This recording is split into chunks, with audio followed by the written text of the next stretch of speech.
Ahora tú también puedes ser dueño. Fede Cases presenta. Los índices delincuenciales parece que van en aumento en nuestro país y mientras suben los cuestionamientos hacia las políticas de seguridad, vamos a hablar de esos y otros temas. Se encuentran acá en estudios con nosotros el director general de la Policía Nacional Civil, Rigoberto Pleites, y también nos acompaña el subdirector Mauricio Ramírez Landaverde. Muy buenos días, bienvenidos al noticiero. Muy buenos días, un gusto para nosotros estar acá en este programa para responder las preguntas de interés de la ciudadanía. Subdirector, bienvenido. Gracias por la invitación, un saludo a todos. Es un gusto que nos acompañen acá, tenemos a las máximas autoridades de la Policía Nacional Civil y muchas preguntas, y yo quiero comenzar hablando de la ley antipandillas, que como sabemos en el 2010 fue una medida emergente después del grave atentado que ocurrió en Mexicanos, y pues se habla de que no ha sido totalmente eficaz, de 180 casos según estaba leyendo, según un informe de FUSADES. ¿Cuál es la opinión de ustedes al respecto, que están justamente en el campo trabajando con ella? Bueno, efectivamente, lo que sucede es que la ley tiene que ser, recuerde usted, para que sea aplicada, tiene que ser procesada por los jueces. La policía y la fiscalía hacen su trabajo en cumplimiento de la ley, pero lo que sucede es que a nivel ya judicial, lo que los jueces estimaron es que es necesario que se cometa un delito para que la ley de proscripción de pandillas se aplique. Así es de que la ley está vigente y al momento de cometimiento de un delito probado, entonces se le aplica entonces sí los jueces pueden aplicar la ley. Ese es el problema que estamos teniendo en realidad en la aplicación de esa normativa. Subdirector, ¿usted considera que no se está exagerando? Muchos se cuestionan de por qué se están dando en este momento tantos operativos. Bueno, los operativos responden pues al inicio de casos de acuerdo a la demanda del servicio de las instituciones por parte de las víctimas. Cada operativo pues está fundamentado en el inicio de un caso a través de una denuncia o de oficio o requerimiento de fiscalía, y es un trabajo normal de la institución, es es parte de la misión de la institución policial, la represión del delito. La policía tiene una misión muy amplia, somos una institución policial única en el país, y a nosotros la Constitución nos ha dado la misión de prevenir el delito, garantizar los derechos y las libertades de las personas, pero también combatir el delito y colaborar con la Fiscalía General de la República en el proceso de investigación del delito. Pero de tantos operativos, subdirector, que se dan, ¿cuánta es la efectividad en realidad de estos? O sea, porque existe ese sentimiento de que sí, se arrestan a muchos, pero al final a la cárcel van 2 o 3 a cumplir condena. Pero recordemos que en nuestro ordenamiento jurídico penal, la pena de prisión es el extremo, y que nuestra misma legislación penal establece salidas alternas a diferentes delitos, como la conciliación. El hecho de que la víctima, haciendo valer su derecho, y que muchas veces el principal interés de la víctima es recuperar lo perdido, pues con el fin de recuperar su pérdida, decide conciliar con el hechor. Ese es un derecho de ellos, y la ley así lo establece. Pero el hecho de que la víctima concilie y que eso provoque que resarció su daño, pero que el hechor pues no va a ir a prisión, y la gente lo ve en la calle posteriormente. Sin embargo, no es que las instituciones no hayan tenido éxito en su trabajo. Si con la detención de esta persona, si con la investigación, la víctima recupera lo perdido, pues la misión de la institución está hecha. Sin embargo, también es necesario aclarar de que para los delitos graves, para aquellos que están establecidas las medidas de seguridad como las penas de prisión, pues en su mayoría están en el sistema penitenciario. Y todos sabemos pues de que el sistema penitenciario ha sido sobrepasado en su capacidad, que incluso las Bartolinas de la policía, que no están destinadas para ello, pero que están cumpliendo la medida de detención provisional e incluso condenas muchos reos. Eso también hay que tomarlo en cuenta en el sentido de que la ley se está aplicando. Y este es un efecto de ello, negativo, pero es una expresión de que sí en nuestro país la represión del delito, que es parte de nuestra misión, es una labor que no se interrumpe y que continúa y que tratamos de mejorar y tratamos de ser más efectivos cada vez.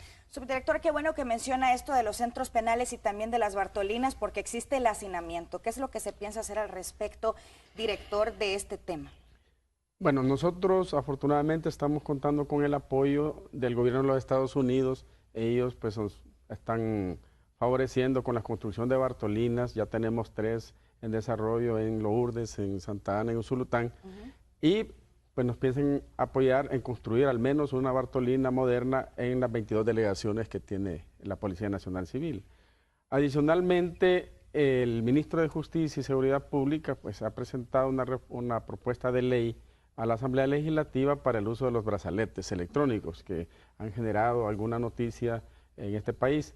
La realidad es que sí tenemos un sistema ya de Bartolina saturado, ha sobrepasado nuestras capacidades y muchos de los recursos policiales que deberían estar en beneficio de la seguridad de la población están siendo utilizadas para cuidar a reos que deberían de estar en los penales.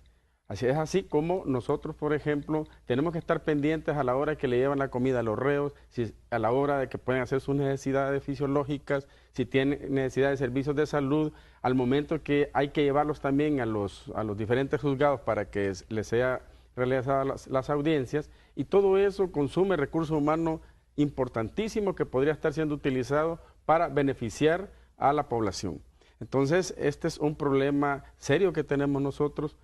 Y quizás lo más indignante de todo esto es que las Bartolinas pues son lugares denigrantes para la población que está ahí interna. Entonces, pues el ministro de Justicia está claro del problema y ha presentado esta propuesta de ley a la Asamblea Legislativa, además de otras medidas que pueden consistir en dar fases de confianza a personas ya enfermas o sumamente ya mayores de edad, para ir generando espacios dentro de los centros penitenciarios para que nosotros podamos estar llevando a las personas que tenemos en las Bartolinas hacia los referidos centros. ¿Van avanzando esas iniciativas, director? Van avanzando. De hecho, nosotros estuvimos esta semana en la Asamblea Legislativa, en la Comisión de Seguridad, explicando un tanto cuál es la ventaja que tendríamos si se aplicara esa ley con el uso de los brazaletes para personas pues que hayan cometido delitos, pero que no hayan sido delitos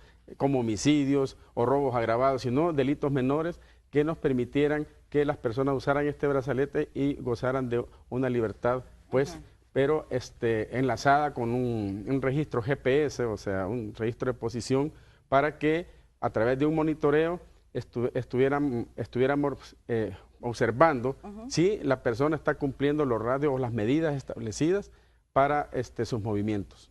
Según estoy viendo, se busca beneficiar alrededor de 2,000 procesados y 2,000 condenados bajo decisión de los jueces, aunque como usted decía, director, no se tomaría en cuenta delitos graves como homicidios, extorsión, violación, secuestro y la narcoactividad. Correcto. Hablemos de la narcoactividad, subdirector, es un tema sumamente sensible en el país y del cual muy poco también se trata. ¿Cómo van con la desarticulación de algunas estructuras, como por ejemplo los remanentes, por decirlo de alguna manera, del tan sonado caso del cartel de Texas? Bueno, debemos de tomar en cuenta que la narcoactividad es, digamos, la expresión de criminalidad organizada, producto de la mutación de estructuras más tradicionales que se han dedicado en el país, sobre todo al contrabando de mercadería, al tráfico ilegal de personas, por ejemplo. Todos recordamos cómo, por ejemplo, José Natividad Luna Pereira era un contrabandista de lácteos en el oriente del país, y así diferentes estructuras del oriente, del occidente, del norte de nuestro país iniciaron con ese tipo de actividades. Posteriormente, por afinidad o por necesidad, algunos, no todos, pero algunos se relacionaron con grupos de pandillas para que les proporcionaran seguridad, para que sirvieran para llevar establecer o realizar algunas actividades de apoyo, logísticas o para amenazar pues a sus oponentes, hasta convertirse en lo que hoy tenemos, que a pesar de que nuestro país ha sido seriamente afectado por ese fenómeno transnacional, regional, pero también el país ha dado importantes golpes y pasos importantes en el combate, ya que ha sido en los últimos años que José María Medrano, el remanente de los conocidos como los Perrones, la zona norte del país con los sujetos conocidos como los Medio Millón en el departamento de Chalatenango, y más recientemente en el occidente de nuestro país con Roberto Herrera y otros sujetos. Es decir, también es justo reconocer los avances que se han tenido en el combate y que también como país necesitamos fortalecernos, adquirir tecnología, fortalecer las instituciones, luchar contra la corrupción, ya que la corruptibilidad de las instituciones puede ser algo que amenace a los países tremendamente ante la capacidad financiera de estas estructuras de crimen organizado. Nuestro país, El Salvador, está seriamente amenazado. Sin embargo, también debemos de reconocer que tenemos ciertas ventajas comparativas en relación a nuestros vecinos, ya que tenemos solamente costa en el Pacífico. Además, esta es de limitada extensión. Es decir, hay diferentes... Pero somos un país de paso, sin duda. Somos un país de paso, pero aún siendo de paso, tenemos, como decíamos, ciertas ventajas comparativas en relación a otros países de la región. Eso tenemos que tomarlo muy en cuenta también, fortalecernos, equiparnos, capacitar a las instituciones, velar por que éstas sean eficaces y que su personal esté debidamente investigado, tanto en la policía como en el Ministerio Público, los jueces. Hay que seguir avanzando. Tenemos muchos problemas, nuestra región está seriamente amenazada, estamos ante un fenómeno de criminalidad organizada transnacional, pero también debemos de ser justos y reconocer que tenemos avances. Subdirector, ¿queda pendiente la desarticulación de alguna banda de narcotráfico fuerte en El Salvador? Bueno, hay toda una serie de investigaciones que continúan. Recordemos que estamos ante fenómenos que van mutando, como ya lo dijimos, si hacemos, digamos, un vistazo al pasado, vamos a ver a estas personas como el que ya mencionamos, el conocido como Chepe Luna, desde cuántos años viene esta persona y su estructura cometiendo delitos en el país. Lo que la criminalidad hace es mutar. Entonces, las instituciones, ante la mutación de los fenómenos delincuenciales, tenemos que evolucionar y cambiar, mejorar. Es una cuestión que no se va a acabar. El crimen organizado es una realidad a nivel mundial y nosotros siempre vamos a estar amenazados. Nuestra región tiene una ubicación geográfica estratégica que la hace particularmente vulnerable. Por tanto, es una realidad, tenemos que enfrentarlo, tenemos que prepararnos, tenemos que tecnificarnos y capacitarnos debidamente. En el narcotráfico, obviamente, como es una estructura muy compleja, se necesitan de varias personas para que se pueda llegar al fin, ¿no? Que es el de transportar la droga, lavar dinero. Y el papel de la Fiscalía en la Policía Nacional Civil también es sumamente importante, porque se han dado casos de agentes de la policía que han estado involucrados de alguna u otra manera en estas actividades, director. Bueno, en realidad el sistema de justicia funciona en base a 3 órganos fundamentales, que es la policía, la fiscalía y el sistema judicial. La policía apoya a la fiscalía en todos los procesos de investigación. Y efectivamente nosotros tenemos que lamentar que más de algún policía ha salido involucrado en alguno de los delitos que se están comentando, pero también nosotros estamos convencidos y conscientes de que no vamos a permitir que se proteja a ningún policía, a ninguna persona de la corporación policial en atención a una investigación que se esté realizando. Nosotros efectivamente con la Fiscalía tenemos una relación estrecha. Y déjeme decirle que todos los casos que hemos resuelto han sido por la amplia colaboración que hemos tenido de parte de la Fiscalía. Nosotros nos sentimos contentos con el fiscal. El fiscal es una persona totalmente comprometida con buscar y con perseguir el crimen.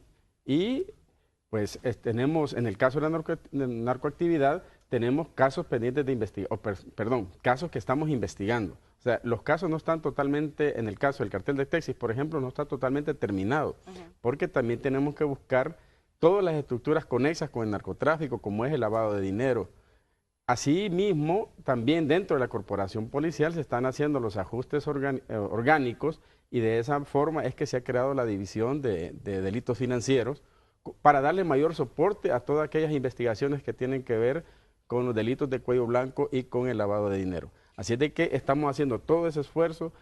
Nosotros tenemos fiscales que apoyan todos estos procesos de investigación totalmente comprometidos y por eso no es casual los resultados que estamos obteniendo en la investigación y en el combate de este tipo de delitos. Las pandillas, la narcoactividad y la narcoactividad también han sido ligadas, por ejemplo, a los Zetas. ¿Qué saben ustedes de eso? ¿Qué información tienen al respecto? Porque, por ejemplo, yo recuerdo que hace un par de meses una de las autoridades mexicanas decía que los Zetas estaban trabajando, digamos, en conjunto con pandilleros en El Salvador. Estaban compartiendo información. Subdirector. Bueno, ya a esto se han referido nuestras autoridades en el pasado y lo han descrito como, digamos, operaciones de tipo exploratorio. De hecho, han sido detenidos en nuestro país personas de nacionalidad mexicana. ¿Cuántos? Bueno, han sido en casos diferentes, pero nos llamó mucho la atención y fue de un especial cuidado la captura de 2 ciudadanos mexicanos con otro grupo de salvadoreños, a quienes se les incautaron armas de fuego y otros ilícitos.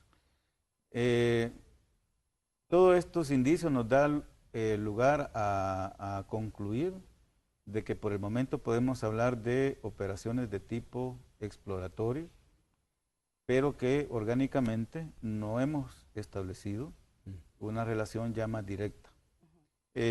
Lo cual, pues, si se produjera, no es de extrañarlo, porque la criminalidad también se globaliza y pueden aparecer, digamos, relaciones de este tipo en algún momento. Sin embargo, hasta hoy, pues no es de esa manera.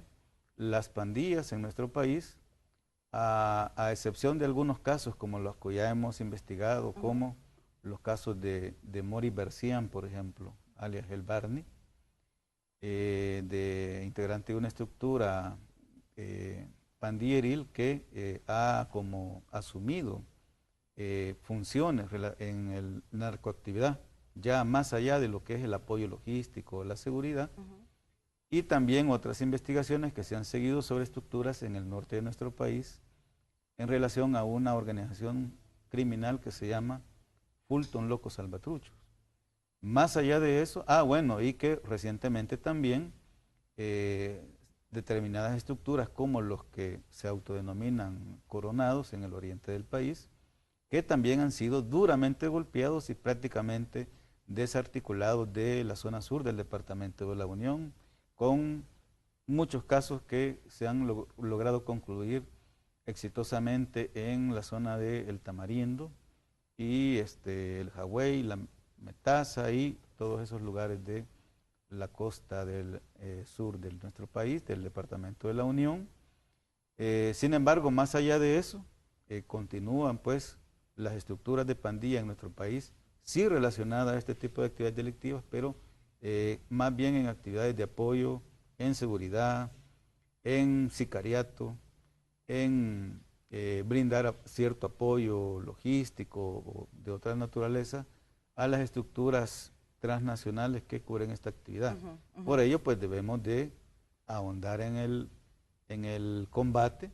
Hay que enfrentar estas estructuras con todos los recursos que tenga a su disposición el Estado, porque son organizaciones criminales, son crimen organizado, y como tales tenemos que enfrentarlas con todos los recursos legales, institucionales que pueda tener a su disposición el Estado para, pues, ese fenómeno de mutación que se produce debido a la propia naturaleza transnacional de estas organizaciones, pero que ante esas tendencias también el Estado responda impidiéndolas, obstaculizándolas y pues combatiéndolas con todos los recursos que tenga. Pandilleros en El Salvador que extorsionan a salvadoreños en otros países, director. ¿Qué es lo que está haciendo la policía para detener esto y cómo van las investigaciones? Nosotros tenemos un centro antipandillas transnacional en donde es un equipo donde participamos junto con el gobierno de los Estados Unidos y además tenemos la Fuerza de Tarea Antiextorsiones, que es como una parte de lo que incluyó el Asocio para el Crecimiento, en donde ya hemos tenido resultados. Al menos 13 personas han sido capturadas y llevadas a la justicia por este delito. En realidad este tema es complejo, sí, tomando en consideración que pues ya el delito sobrepasa lo que es el espacio territorial salvadoreño. No, director, y además de los Estados Unidos, que también se da en otros países, preguntarle en cuáles países. Bueno, nosotros del que más tenemos conocimiento es de los Estados Unidos y tiene sentido. Recuerde que El Salvador a diario recibe 5 o 4 vuelos federales con entre 100 y 120 deportados de los Estados Unidos, algunos de los cuales están vinculados a las pandillas. Entonces, los sistemas de comunicación pues hoy permiten que las llamadas hacia los Estados Unidos pues son inmediatas, a costo casi de una llamada local, y eso ha permitido también que la comunicación pues sea más fluida a nivel telefónico. Además, casi la tercera parte de la población salvadoreña vive en los Estados Unidos, entonces existe ese lazo comercial en relación a las comunicaciones que permite que pues ese vínculo obviamente no se pueda perder y debe de existir. Así es de que esas son las consideraciones que se hacen. Las personas, como el caso de publicitado en un medio de comunicación, uno de los pandilleros logra obtener el número de teléfono de una persona en los Estados Unidos, hace la llamada y la amenaza que si no le entrega cierta cantidad de dinero, pues va a asesinar a miembros de su familia. ¿Ya se tiene identificado, por ejemplo, a qué lugar es a donde más se dan este tipo de llamadas y desde dónde acá en El Salvador?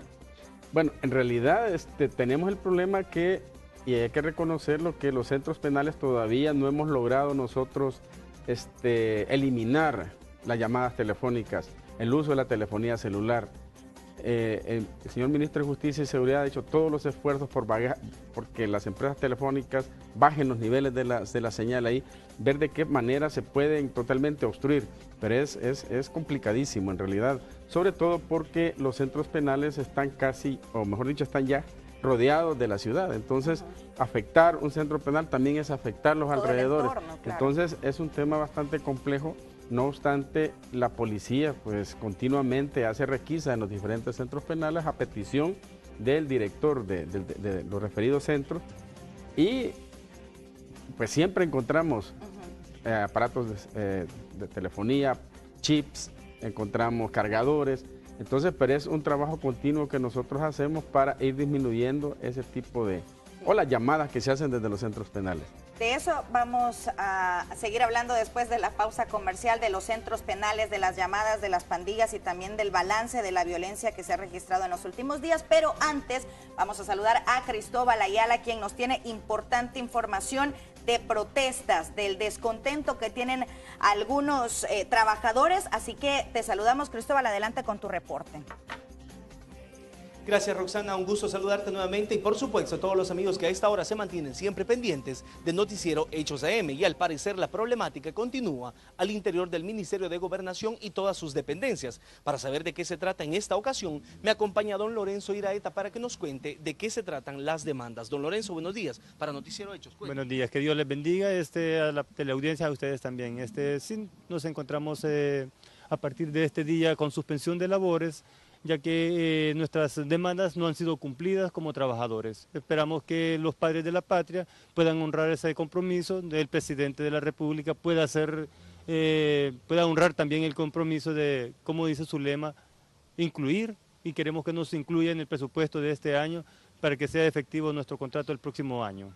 ¿Ya han mantenido usted algún tipo de conversación o negociación con las autoridades de gobernación? Correcto, hemos estado más de 4 meses sentados negociando el contrato colectivo, hay una buena relación con el ministerio, agradecidos con el apoyo que hemos tenido por parte del señor ministro, pero necesitamos también que otras personas, otros ministros puedan también unirse y también los señores diputados. En el caso hoy, Correos estaría cerrado. Cuéntenos qué otras dependencias se incluyen en esta demanda. Bueno, cada una de las oficinas departamentales de Correos, este día CEPIN, Imprenta Nacional también, estamos unidos en la suspensión CITRAC, que es el cuerpo de bomberos, también nos encontramos unidos, y la Torre Citramic, que también hizo sus delegaciones a nivel nacional, ¿verdad? Así es que también los 4 sindicatos, un solo bloque, estamos unidos por una sola razón, contrato colectivo. Bien, don Lorenzo, ¿hasta qué horas, para finalizar ya, hasta qué horas estarían ustedes manteniendo en suspensión de labores? Nosotros la tenemos indefinido. Tenemos indefinido hasta que los padres de la patria puedan reorientar esos fondos para nuestro contrato colectivo. Muchas gracias, don Lorenzo. Ya lo escuchó usted, amigo televidente, la suspensión de labores se mantendrá en todas las dependencias del Ministerio de Gobernación. Tómelo en cuenta a la hora de salir de su vivienda hacia estos destinos. Por el momento regreso la señal hasta los estudios principales. Buenos días.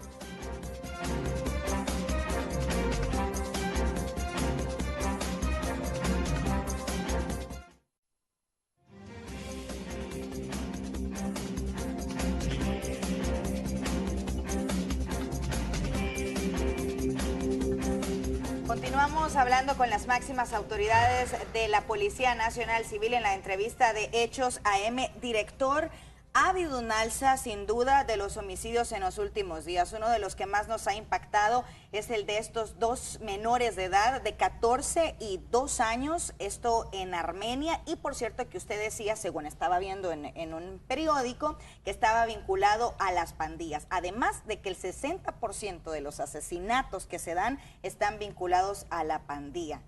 ¿Cómo está entonces la tregua? ¿Funciona o no funciona? ¿Cuál es su apreciación del tema? Bueno, este tema de la tregua es un tema complejo.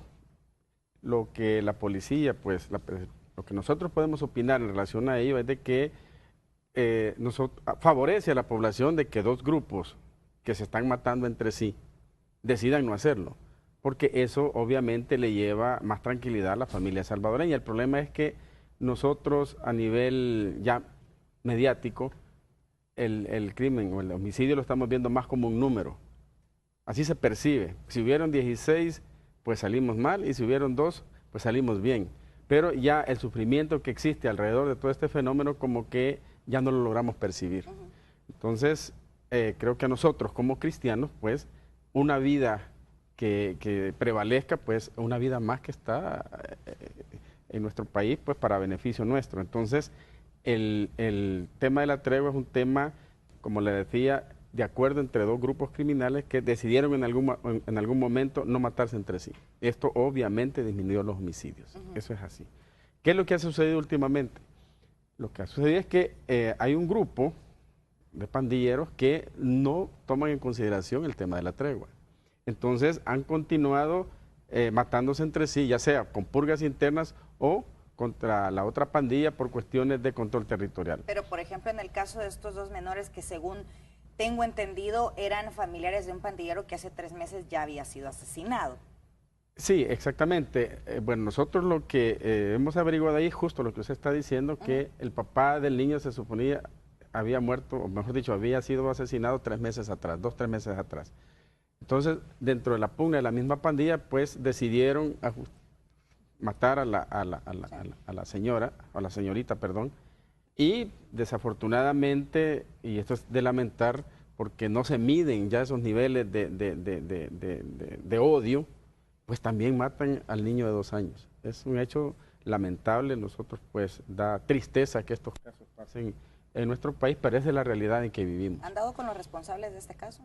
Bueno, tenemos ya una línea de investigación. Nosotros sí creemos que este caso lo vamos a resolver pronto, pero más allá de la resolución del caso, creo que es la indignación que le genera a la población que, pues, los niños sean víctimas también de este tipo de violencia, en donde pareciera ser que los principios morales y espirituales, pues obviamente para este tipo de personas ya no existen. Y eso pues la población así lo percibe también, ¿verdad? Claro, es que no es lo mismo decir que lo hagan entre pandilleros porque están en una franca guerra por territorio, por drogas, por lo que sea, a con menores de edad que no tienen absolutamente la culpa de haber nacido donde nacieron. Es correcto. Esa es la triste realidad, al menos en estos casos. Y incluso, no solo por el niño, porque también la niña, pues era una niña de 15 años, ¿no? Y entonces atacarla con ese tipo de saña demuestra que hay un estado de descomposición en este tipo de estructura criminal que no tiene los mínimos valores ya ni morales espirituales y que pues salen a matar sin medir nada, ¿no? Subdirector, el último balance de homicidios, ¿cómo se encuentra? ¿Nos mantenemos en los 9 que se dijo el fin de semana? No, bueno, retomando el tema, a pesar de que en los últimos días los hechos de violencia han tenido una exposición muy fuerte y que han habido hechos muy graves y relevantes como el que ya se mencionaba, así como otros que han ocurrido durante el presente mes, pero la tendencia ha mejorado respecto a los meses anteriores. El máximo lo tuvimos en el mes de julio, que tuvimos 253 homicidios. Luego en agosto tuvimos 242, en septiembre 243 y este mes de octubre hasta el día de ayer tenemos 220, es decir, a pesar de que la exposición de los hechos de violencia y que se anuncian como un incremento, pero la tendencia nos indica pues de que es al contrario, que en los últimos 3 meses ha mejorado y que fue a mediados de año que tuvimos el máximo durante este 2013. Seguimos con un promedio diario de 6.6 homicidios y para este mes está en aproximadamente 7.4 para este mes de octubre. Subdirector, ¿en qué municipios es a donde se han registrado la mayor cantidad de homicidios en este mes que ya está prácticamente por finalizar? Y si alguno de estos es estos llamados municipios libres de violencia. Bueno, efectivamente hay muchos municipios del país que han tenido una reducción de la violencia y que incluso la cantidad de municipios donde durante el presente año no ha habido ningún homicidio va en incremento y que municipios que en el pasado han sido sinónimos de violencia, de homicidio, han tenido una reducción que es necesario resaltarla. Resaltaríamos nosotros los casos, por ejemplo, de Santa Ana, de Sonsonate, de Aguachapán, de Quesaltepec, de Colón, Santa Tecla, Apopa, Soyapango, San Miguel, Usulután, San Francisco Gotera, Zacatecoluca, es decir, a todo lo largo y ancho del país hay municipios que en el pasado han sido sinónimos de violencia y que este año han reducido, han tenido resultados en los planes de prevención, en el trabajo que están haciendo las instituciones, que están encabezando los señores alcaldes, donde la sociedad civil se está incorporando, que hay trabajo con las comunidades, que han establecido sistemas de videovigilancia, de organización comunitaria, es decir, estamos alcanzando logros importantes que es necesario y justo reconocerlos y estudiarlos para poderlos comunicar debidamente. Sí. Y que la otra cara de la situación del país también sea analizada, que pueda ser abordada por los académicos, porque hay estudios y poder concluir, sacar conclusiones de lo bueno, de los resultados positivos, de las experiencias exitosas, que puedan ser replicadas para que vayamos avanzando en el país a alcanzar mejores niveles de violencia, mejores niveles de reducción de la violencia. Director, ya lo mencionaba usted y bueno, creo que para nosotros es muy habitual también conocer de estos casos de personas que continúan ingresando celulares a las cárceles. Recordemos también del asesinato que se dio en el que se había conocido que habían ingerido alcohol. ¿Por qué continúan dándose este tipo de actividades? Bueno, la administración de los centros penales no es competencia de la policía. Sí, ahí claro. La Dirección de Centros Penales tiene su propia estructura para evitar pues, que se den ese tipo de condiciones que obviamente después pues, pueden generar ilícitos, ya que se generan llamadas telefónicas para la extorsión. Pero ¿cuál es su lectura de que se den estas cosas? Bueno, es que el sistema es un sistema complejo, al menos en mi apreciación sobre lo que es el sistema carcelario, porque bueno, los custodios pueden ser también víctimas de ser extorsionados, que si no dejan pasar un celular les amenazan a la familia, o puede ser también que unos de ellos también se presten a actos de corrupción. Entonces no se descarta nada. Por eso es que en la política del ministro de Justicia y Seguridad, pues claro, hay métodos que pudiesen evitar que este tipo de cosas ingresen a los centros penales, pero como le decía en ese momento, se requiere demasiada inversión. Creo que en cada centro penal, si tuviésemos nosotros una caseta de rayos X verificadora de lo que se va transportando, ya sea en la comida o en las prendas o en el cuerpo, pues eso sería saludable para el sistema carcelario. Evidentemente ese tipo de casetas pues tienen un precio altísimo y pues es complicado llevarlo a todos los centros penales. Sí. No obstante, el señor ministro en su momento va a ser, ya según lo hablábamos el día de ayer, al menos en algunos de los penales, algún esfuerzo para evitar de que este tipo de ilícitos estén ingresando a los centros penales. Director, vamos a la pausa y subdirector también. Cuando regresemos vamos a hablar de las extorsiones, por ejemplo, también de la nivelación de salarios y, por supuesto, de todas sus preguntas. Ya volvemos.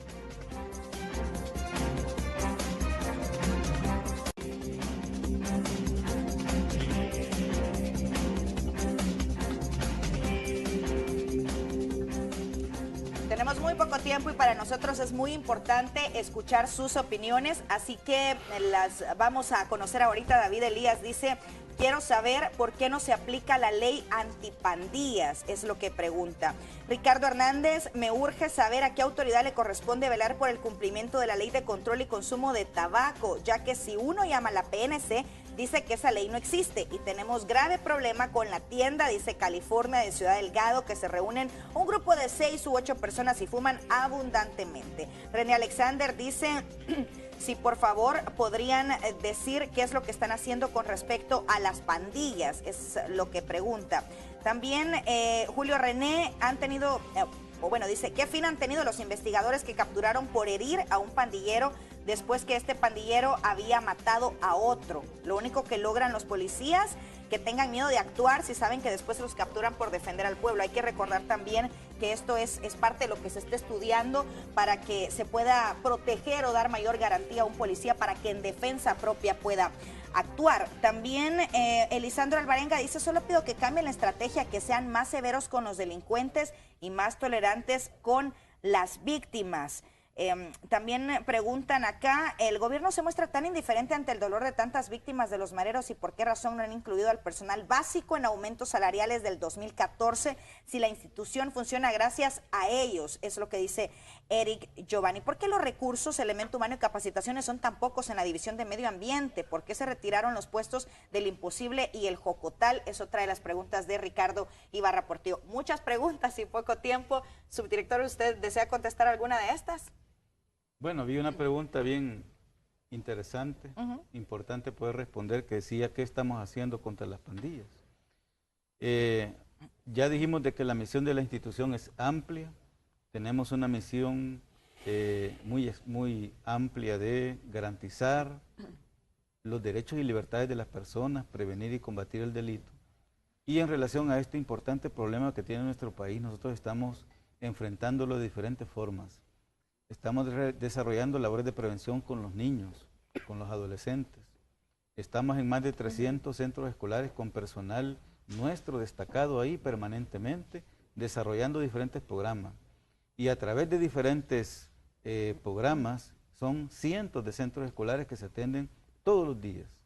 Estamos trabajando en las comunidades, estamos organizándonos con la comunidad, con los diferentes sectores para enfrentar de manera integral la violencia a nivel local. Subdirector, acá, por cierto, están también preguntando con respecto a eso que usted decía de las comunidades, ¿qué es lo que están haciendo en las colonias que están pidiendo DUI para saber si viven en la zona? Pregunta un televidente. Hemos tenido casos en diferentes lugares del país de que miembros de pandillas se han dado a esta tarea y lo estamos combatiendo con mayores actividades de control, de prevención, de presencia territorial, y estamos en nuestra operatividad impulsando este tipo de acciones como la que desarrollamos en el municipio de Mexicanos, en la comunidad Raúl Rivas. Vamos a continuarlo haciendo. De hecho, ha sido una labor permanente de la institución desde hace algunos años. Sin embargo, la vamos a fortalecer, la vamos a potenciar. Sí. Esperamos la colaboración de la gente, específicamente a través de los medios que ya la institución tiene para ello, como el 911, el 122, el 2511, 1111 y también el 133, que es el número antipandillas. ahí ha Si estado una persona llamando. es extorsionada, por ejemplo, puede llamar a ese número y sentirse segura de que de alguna u otra manera va a ser atendido. Bueno, en el 2511-1111 lo va a atender un miembro de la institución especializado en la atención de este tipo de casos, que lo va a saber orientar, lo va a saber asesorar de cómo va a enfrentar y qué es lo que debe de hacer. Pero el 133, que es el número antipandillas, está disponible para todo este tipo de situaciones que en determinada comunidad los miembros de pandillas están desarrollando determinada acción. Llame, es información que la estamos recabando, que la estamos analizando y que la estamos tomando como base para la operatividad diaria que la institución policial tiene. Director, varios temas que también se hablaban, de plata, por ejemplo. Bueno, mire, quizás 2 puntos. El primero es el tema de los casos que hemos tenido en donde miembros de la corporación policial son condenados incluso a prisión por haber, a nuestro criterio, ¿no?, por haberse defendido o haber defendido a parte de la comunidad en un proceso delincuencial. Sí. El señor ministro de Justicia y Seguridad Pública también ha presentado un anteproyecto de ley a la Asamblea Legislativa para dar algún beneficio adicional, o un beneficio, perdón, a los policías que se ven involucrados, que en el cumplimiento de su deber, ya sea le causen lesiones o pues maten a un pandillero o a un delincuente.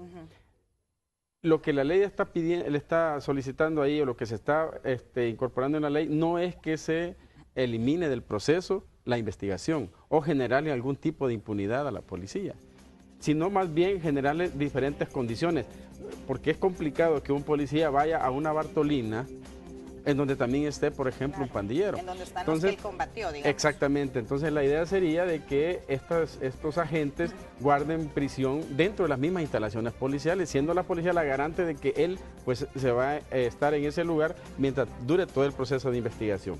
En relación a lo que es el presupuesto... La nivelación de salarios. Ok, las nivelaciones salariales. Nosotros no hemos hecho nivelaciones salariales. Este es un tema que más se ha publicitado. Nosotros lo que hicimos fue un ordenamiento salarial, sobre todo para el nivel ejecutivo y el nivel superior. El monto ya estaba presupuestado. Nosotros no hemos invertido un centavo adicional en generar ningún beneficio.